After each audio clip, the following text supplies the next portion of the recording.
नमस्कार दोस्तों, आप सभी का स्वागत है मेरे YouTube चैनल पर। जैसा कि आपने थंबनेल में देख लिया होगा और मैंने यहाँ भी लिखा है, आज हम डिस्कशन करेंगे डायलेक्टिक मटेरियलिज्म के बारे में कि कार्ल मार्क्स इसके अंतर्गत क्या कुछ कहता है। तो आप अंत तक मेरे साथ इस वीडियो में बने रहिएगा। दोस्तों, जैसा आपको पता है कि जो कार्ल मार्क्स है उसको वैज्ञानिक समाजवादी कहा जाता है। राइट, उससे पहले जितने भी समाजवादी थे उनको, चाहे चार्ल्स फूरियर था, चाहे सेंट साइमन था, उनको कल्पना लोग समाजवादी कहा जाता है। ये पहला ऐसा समाजवादी है जिसने समाजवाद को धरातल पर व्यावहारिक रूप प्रदान किया था। राइट, इसलिए इसको वैज्ञानिक समाजवादी कहा जाता है। राइट, अगर डायलेक्टिक मेथड की मैं बात करूं तो आप लोगों ने भी पॉलिटिकल साइंस में पढ़ा होगा। सबसे पहले डायलेक्टिक मेथड का यूज सुकरात ने किया था, फिर प्लेटो ने किया था। लेकिन 17वीं सेंचुरी के अंदर हेगल, एक महान जो दार्शनिक हुए, उन्होंने बहुत अच्छे तरीके से इसका वर्णन किया है डायलेक्टिक मेथड का। राइट, तो कार्ल मार्क्स ने भी हेगल से ये बोल तो लिया था। राइट, कार्ल मार्क्स की बुक थी, जो इंपोर्टेड बुक है वो मैं लिख रहा हूँ। Right, communist manifesto, right, manifesto 1848 में लिखी गई थी। राइट, दास कैपिटल, राइट, 1867 में थी। वैसे बहुत सारी किताब थी, जर्मन आइडियोलॉजी थी, राइट, 1845 थी, होली फैमिली थी 1845 में थी, गोता प्रोग्राम थी 1875 में थी, पॉलिटिकल इकोनॉमी थी 1859 में थी। बहुत सारी किताबें लिखी है, लेकिन मूल तो ये किताब है कम्युनिस्ट मैनिफेस्टो और Das Kapital. Right, communist manifesto में इसने डायलेक्टिक मटेरियलिज्म का सिद्धांत दिया था। राइट, दोस्तों, जैसे मैंने पहले भी कहा है कि कार्ल मार्क्स ने ये जो डायलेक्टिक मेथड है ये हेगल से ही लिया था। राइट, थोड़ा सा हमें हेगल का समझना पड़ेगा कि हेगल क्या कहता है। हेगल क्या कहता है दोस्तों? हेगल ने समाज का विकास का वर्णन किया इसके माध्यम से कि समाज का विकास किस तरह से होता है। द्वंदात्मक, इसको क्या कहते हैं हिंदी में? द्वंदात्मक भौतिकवाद। द्वंद, जैसा कि आप नाम से समझ रहे हैं कि द्वंद यानी संघर्ष होता है, युद्ध होता है, संघर्ष होता है। राइट, तो हेगल क्या कहता है कि इस समाज का विकास कैसे होता है? कहते हैं द्वंद होता रहता है। राइट, द्वंद जब होता है कहते हैं उसके बाद ही कहते हैं समाज का विकास होता है। लेकिन इसने क्या कहा था हेगल ने कि द्वंद किसमें होता है? राइट, ये मूल तत्व हेगल किसको मानता है? मूल तत्व, ये ध्यान रखना, हेगल मानता है विचार को कि इस दुनिया का मूल तत्व, सात तत्व क्या है? विचार है। वो कहता है कि एक विचार होता है, उस विचार के विपरीत एक दूसरा विचार होता है जो उसको क्या करता है, कहीं ना कहीं उसके विपरीत, जो पहला विचार है उसके विपरीत होता है, उसका विरोध करता है। राइट, जब दूसरा विचार इसका विरोध करता है तो उनके बीच क्या होता है? संघर्ष होता है, कंट्राडिक्शन होता है, तब जाकर एक नया विचार निकल कर आता है। राइट, इसी तरह कहते हैं विकास होता है। राइट, उसने किस माध्यम से समझाने की कोशिश की है? वाद, प्रतिवाद, राइट, और संवाद। राइट, हेगल क्या कहता है दोस्तों? वाद क्या है? कोई एक विचार है, राइट, कोई एक विचार आया है, राइट, लेकिन उसके विरोध में ही कहते हैं, क्योंकि एक विचार आता है, विचार के साथ ही विरोधी विचार भी आता है, तो एक विरोधी विचार आए वो क्या है? प्रतिवाद है। इन दोनों में क्या होता है? कहते हैं कंट्राडिक्शन होता रहता है, संघर्ष होता रहता है, कंट्राडिक्शन होता रहता है। राइट, इन दोनों में कंट्राडिक्शन होता रहता है तो क्या निकल कर आता है? एक बेहतर विकल्प निकल कर आता है, एक नया विचार निकल कर आता है जो इन दोनों से बेहतर होता है, दैट इज अ संवाद। राइट, इसको थीसिस कहते हैं, एंटीथेसिस। राइट, एंटीथेसिस और सिंथेसिस। तो हेगल कहता है कि इसी तरह से ही कहते हैं समाज का विकास हो रहा है और इसी तरह राज्यों का विकास होता है और राज्य ही अंतिम क्या है? सब कुछ है। कहते हैं राज्य ही अपने आप में सब कुछ है। राइट, तो मार्क्स ने इसमें क्या परिवर्तन किया दोस्तों? देखिए, डायलेक्टिक मेथड तो मार्क्स ने यही लिया है, लेकिन उसके डायलेक्टिक मेथड को क्यों मटेरियलिज्म कहा जाता है? राइट, उसने कहा, कार्ल मार्क्स कहता है कि ठीक है, हेगल ने बिल्कुल ठीक कहा कि कहते हैं समाज में क्या होता है? द्वंद होता है, संघर्ष होता रहता है, तभी जाकर तो कहते हैं समाज का विकास होता है। राइट, लेकिन जैसा आपको पता है कि कार्ल मार्क्स ना तो आत्मा को मानता है, ना परमात्मा को मानता है। राइट, ना तो वह किसी विचार को मानता है। वो क्या कहता है कि मूल तत्व विचार नहीं है, जो हेगल ने कहा था मूल तत्व इस दुनिया का मूल तत्व विचार नहीं कहते हैं। राइट, ये दुनिया विचारों पर नहीं टिकी है। किस पर है? मूल तत्व क्या है? उसने बोला था कि मूल तत्व क्या है? पदार्थ है। उसने कहा कि हेगल ने ठीक कहा कि क्या होता है? कंट्राडिक्शन होता रहता है। राइट, लेकिन कंट्राडिक्शन कहते हैं, कार्ल मार्क्स कह रहा है कि विचारों में नहीं होता है, पदार्थों में, मटेरियल में कंट्राडिक्शन होता है, पदार्थ में कहते हैं कंट्राडिक्शन होता रहता है। इसी कारण तो क्या होता है? विकास होता है। राइट, वो उदाहरण लेता है, राइट, गेहूं के दाने का उदाहरण लेता है। राइट, देखिए होता क्या है, यानी द्वंदात्मक भौतिकवाद, ऐसा विज्ञान जो जड़ प्रकृति या पदार्थ को इस दुनिया का मूल तत्व मानता है, ऐसा विज्ञान ही क्या है? भौतिकवाद कहलाता है। ध्यान में रखिए कि उसने मटेरियल को इंपॉर्टेंस दी थी, राइट। अब वो उदाहरण देता है मटेरियल का कि गेहूं का दाना होता है, राइट, वो क्या है, वाद है। उसको उसको कहाँ डुबोया जाता है, मिट्टी के नीचे। तो मिट्टी क्या है, उसका विपरीत गुण है, क्योंकि मिट्टी उसको खत्म कर देगी, राइट। दोनों में क्या है, विपरीत गुण है, राइट। तो वहां पर कंट्राडिक्शन चला है, कहते हैं मिट्टी के नीचे उस दाने में और मिट्टी में कंट्राडिक्शन चला है। तो निकल करके आता है कि एक नया पौधा उग कर आता है, बहुत सारी कलियां उसमें लगती है, बहुत सारे गेहूं के दाने आते हैं। That is a what, that is a संवाद, राइट। तो वो कहता है कि विचारों में संघर्ष ना होकर, राइट, पदार्थ के मध्य संघर्ष होता है, राइट।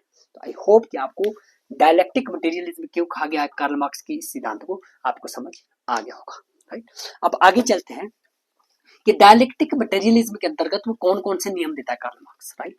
नियम कौन से देता है, द्वंदात्मक भौतिकवाद के नियम कौन से कहते हैं, कैसे होता है कहते हैं, राइट। वो एग्जाम्पल के थ्रू समझाना चाहता है कि पदार्थ में कैसे कंट्राडिक्शन होता है, क्या चीज होती है, कहते हैं, राइट। समाज का विकास कहते हैं कैसे होता है, और द्वंदात्मक भौतिकवाद के नियम क्या है। पहला नियम, विपरीत गुणों की एकता व संघर्ष का नियम, संघर्ष का नियम, राइट। ये उसका पहला नियम है दोस्तों। वो कहता है कि पदार्थों के अंदर ही क्या होता है, अंतर विरोध विद्यमान होते हैं, उस अंतर विरोध के कारण ही क्या होता है, संघर्ष होता रहता है, तभी जाकर कहते हैं समाज का विकास होता है, राइट। वो एग्जाम्पल देता है दोस्तों कि एक चुंबक है, राइट। उस चुंबक के दो सिरे होते हैं, एक नॉर्थ पोल होता है, एक साउथ पोल होता है, राइट। दो ध्रुव होते हैं, राइट। ये दोनों एक दूसरे के क्या है, विपरीत है, विपरीत है कहते हैं एक दूसरे के, लेकिन क्या है, इनमें एकता विद्यमान है। आप चुंबक को कहीं से भी काट लो, उसमें ये दो पोल हमेशा विद्यमान रहेंगे, राइट। इनमें संघर्ष चलता है, कहते हैं जब इनमें ही संघर्ष, जब विपरीत पदार्थों में क्या होती है, एकता विद्यमान होती है, उसमें ही संघर्ष चलता रहता है, तब समाज का विकास होता है। एक उदाहरण लेता है कि पूंजीवादी जो व्यवस्था है उसमें दो वर्ग है, राइट। इसको समझने की कोशिश करेंगे। पूंजीवादी व्यवस्था, राइट। पूंजीवादी व्यवस्था में क्या है, दो वर्ग होते हैं, राइट। वर्ग कौन से होते हैं, दो। एक पूंजीपति वर्ग होता है, पूंजीपति वर्ग होता है, एक कौन सा था, श्रमिक वर्ग, राइट। दोनों एक दूसरे के क्या है, विरोधी है, दोनों एक दूसरे के विरोधी है, एक दूसरे के विपरीत है, राइट। पूंजीपति श्रमिकों का शोषण करता है और श्रमिक हमेशा पूंजीपति के खिलाफ क्रांति करना चाहता है, दोनों एक दूसरे के विरोधी है, राइट। लेकिन कहते हैं इनमें क्या है, एकता है। तो एकता को समझने की कोशिश कीजिए, एकता से उसका क्या तात्पर्य है, राइट। वो क्या कहता है कि उदाहरण के लिए अगर पूंजीवादी व्यवस्था से श्रमिक वर्ग को हटा दिया जाए तो क्या कहते हैं, पूंजीवादी व्यवस्था विद्यमान रह सकती है, नहीं रह सकती। कहते पूंजीवादी व्यवस्था का अस्तित्व ही किससे है, दो वर्ग से, पूंजीपति वर्ग और श्रमिक वर्ग में, यानी इनमें एकता है, तभी पूंजीवादी व्यवस्था विद्यमान है, जब ये दोनों वर्ग कहते समाज में विद्यमान है, right. I hope you understand वो क्या कहना चाहता है, राइट। जैसे सामंतवादी व्यवस्था थी, वो क्यों सामंतवादी व्यवस्था थी, क्योंकि उसमें दो वर्ग थे, एक दास वर्ग था, राइट, एक मालिक था, राइट। अगर वहां मालिक ना होता तो क्या कहते, सामंतवादी व्यवस्था होनी थी, नहीं कहते। यानी इनमें क्या है, एकता विद्यमान है, राइट। और इनमें ही संघर्ष होता रहता है, पूंजीपति इसको उखाड़ फेंकना चाहता है, श्रमिक पूंजीपति वर्ग को उखाड़ फेंकना चाहता है। तो क्या निकल कर आएगा, कहते हैं क्या निकल कर आएगा कि समाज का विकास होगा। जब इन दोनों के बीच कंट्राडिक्शन होगा तो क्या होगा, एक नई व्यवस्था निकल कर आएगी, जिसको वो क्या कहता है, समाजवाद कहता है, कि तभी तो समाजवाद की स्थापना होगी। इन दोनों के मध्य क्या होगा, संघर्ष होगा, राइट, तभी कहते हैं समाजवाद की स्थापना होगी। हमने इस नियम को पुट किया है कि वो कैसे समाजवाद की स्थापना करना चाहता है, राइट। आई होप कि आपको समझ आ गया होगा। अब सेकंड की तरफ चलते हैं, वो दूसरा वो क्या कहता है, पहला नियम, जो दूसरा नियम था परिमाणात्मक द्वारा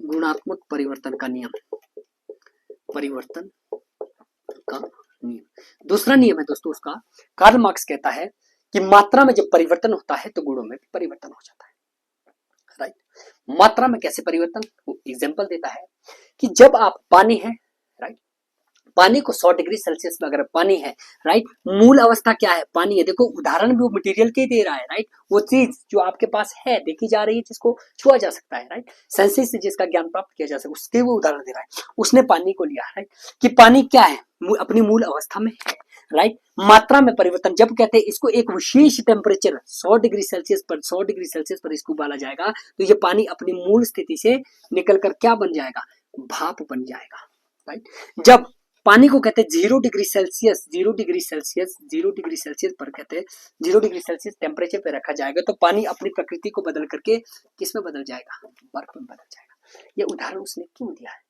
वो उदाहरण दोस्तों उसने इसलिए दिया है कि उसका इस उदाहरण के माध्यम से वो कहना चाह रहा है कि पूंजीवादी व्यवस्था भी अपने एक ऐसे बिंदु पर पहुंचेगी जहां पर वो उसका मूल परिवर्तन, उसके जो मूल तत्व है उसमें परिवर्तन हो जाएगा और पूंजीवादी व्यवस्था किसमें परिवर्तित हो जाएगी, समाजवादी व्यवस्था में परिवर्तित हो जाएगी।